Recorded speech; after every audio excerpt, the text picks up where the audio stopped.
Gentleman from New York yields back, and the chair now recognizes the gentleman from New York, Mr. Meeks, for 5 minutes. Thank you, Madam Chair. Let me ask you, Ms. Manow,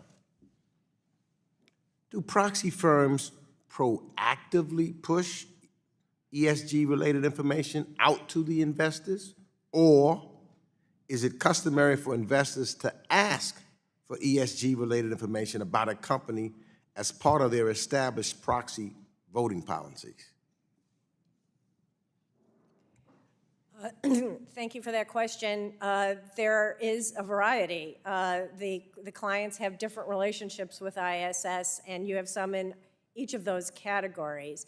But I was one of the co-founders of ISS, so I can tell you that ISS began because all of a sudden there were complicated issues on proxies. Before that, it was all very routine. Vote for the directors, vote for the auditor, go home. But all of a sudden, there were complex issues that had to do with CEO pay, that had to do with management entrenchment.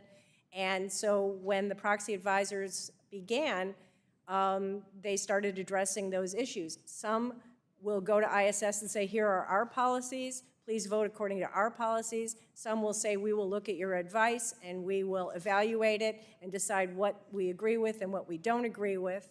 And so different clients have different kinds of relationships with ISS. So,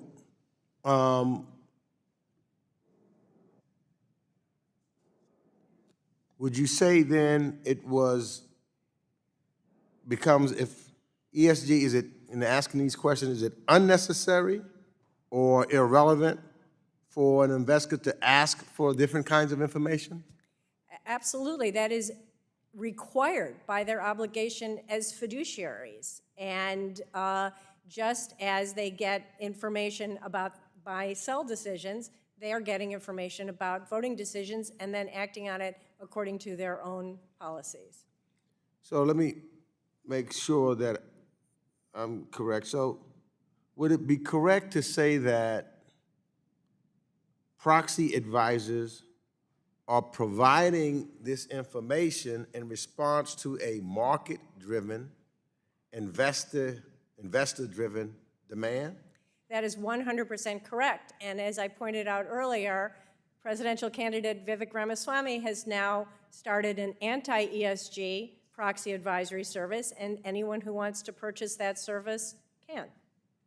So when we look at our capital market systems, which I believe to be the envy of the world, everyone looks at it, this is the envy of the world, it seems that for it to work best, we would want our institutional investors to have access to independent analysis provided by proxy advisors or any other source of their choosing to enable them to make the most informed decisions possible. Agree? 100%. So why in the world do you believe that my colleagues on the other side of the aisle want to stifle this access? They want to kill the messenger, and that's the opposite of what capitalism and efficient market theory is about.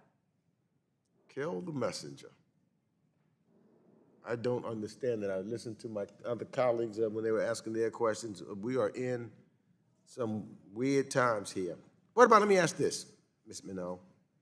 Shareholder proposals are helping to raise industry standards for the diversity of corporate boards and C-suites. Do you believe this is an effective way for shareholders to signal that they care about the diversity of a company's board or C-suite? I really want to emphasize your use of the word signal because it is exactly appropriate. This is an area where shareholders are communicating. They are not forcing anybody to do anything. You know, it strikes me that we literally pay these executives the big bucks so that their knees don't get weak when someone criticizes them. And so can you share examples from your work where shareholder proposals have led to positive changes or improvements within the companies? Absolutely. They have led to boards being far more engaged and effective and qualified. They have led to the end of many entrenching devices that made companies less accountable And they have led to, as I said before, I'm not saying anything good about CEO pay. I'm just going to say it would be a lot worse if it were not for shareholder input. So I think they've led to some very important changes and better disclosure, more accountability. And again, that's what markets are all about. Thank you. My time has expired. I yield back.